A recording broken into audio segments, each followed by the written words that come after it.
रहोगे तो तुम्हारी इज्जत होगी।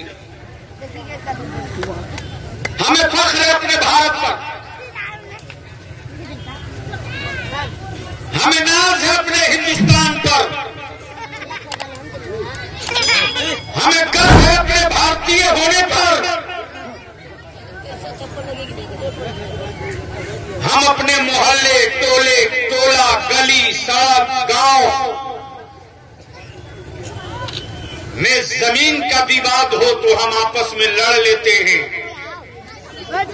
लेकिन देश और संविधान और सरहदों की सुरक्षा की बात हो तो उस समय हमारा हर हिंदुस्तानी की एक आवाज होती है, देश है तो हम हैं। और यही हमारे देश की खूबसूरती है। और याद रखना, पूरी दुनिया में तरह भारत एक देश ऐसा है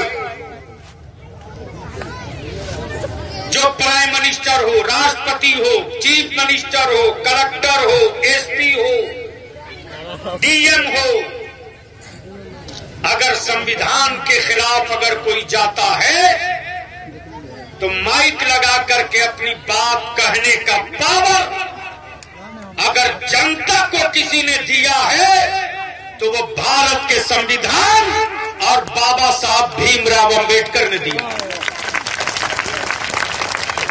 यह वो ताकत है जिस ताकत के बल पर आप हम सड़कों पर हैं। और जिस दिन ये ताकत कमजोर हो जाएगी उस दिन देश कमजोर होगा। हम गर्व है, हमें फख्र है कि हम अपने उस हिंदुस्तान में रहते हैं जहां एक संविधान से देश चलता है। और उस संविधान में जब कोई उंगली लगाने की कोशिश करता है तो करोड़ों मुट्ठियां बंध करके एक हो जाती है उस उंगली को तोड़ने के लिए।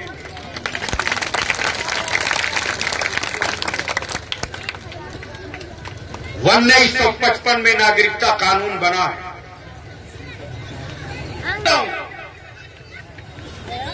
मौलाना बलियावी की छवि और छवि बिगाड़ने के लिए 91 में काम हुआ। और व्हाट्सएप, फेसबुक के गुंडों ने कोई कसर नहीं छोड़ी। दुनिया जानती है कि बलियावी एमपी नहीं, एमएलसी है। लेकिन एक पोस्टर वायरल कर दिया कि बलियावी ने समर्थन करके बिल पास करा दिया। और ये फोन नंबर है, इनसे बात करो। मैं चुनौती देता हूं, चुनौती देता हूं। सबसे पहले सीए के खिलाफ सड़क पर अगर किसी ने उतरने की हिम्मत दिखाई है तो बिहार, झारखंड, बंगाल के पार्टियों के नेता बाद में उतरे हैं। गुलाम रसूल बलियावी सबसे पहले उतरा। चेक करो, सुप्रीम कोर्ट के वेबसाइट पर गुलाम रसूल बलियावी इदारे शरिया का पार्टीशन 7वें नंबर पर मिलेगा। सिर्फ मैं सड़क पर बोलने वाला नहीं हूं, मौका मिला तो सदन में, और अगर सदन से बाहर रहा तो सुप्रीम कोर्ट में। अभी हम मायूस नहीं हैं। और मैं अपने नौजवानों से भी कहूंगा, ये कानून हिंदू मुस्लिम का नहीं है। और कहीं से मेरे बच्चों को कोई डेमोरलाइज न करे। हमारे बच्चों को एनआरसी के नाम पर कोई डराने की गलती मत करे।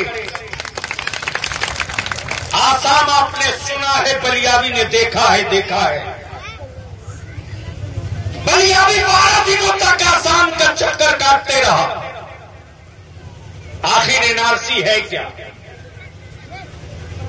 अगर जबान खोल दूं तो सारे हमदर्दों के बदन का कपड़ा उतर जाएगा।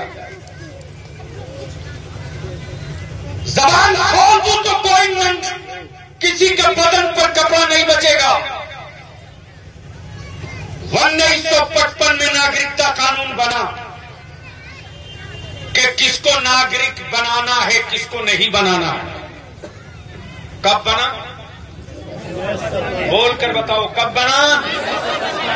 1955 से लेकर 2019 तक कई बार उसमें संशोधन हुआ। जिस तरह आज इंडिया और नेपाल है, ठीक इसी तरह 1947 के बाद भारत और पाकिस्तान था। लोग झोला लेके आते थे, झोला लेके जाते थे, लेकिन लगा हमारे उस समय के लोगों को कि हमको एक कानून बनाना चाहिए। अच्छी बात है, हमें कोई एतराज नहीं है भाई कि आप किसको नागरिकता देंगे नहीं देंगे, हमें कोई एतराज नहीं। आप दीजिए, जरूर दीजिए। मैं तो कहता हूं कि अगर भारत सरकार को लगता है कि धार्मिक प्रताड़ना के शिकार हुए लोग आए हैं,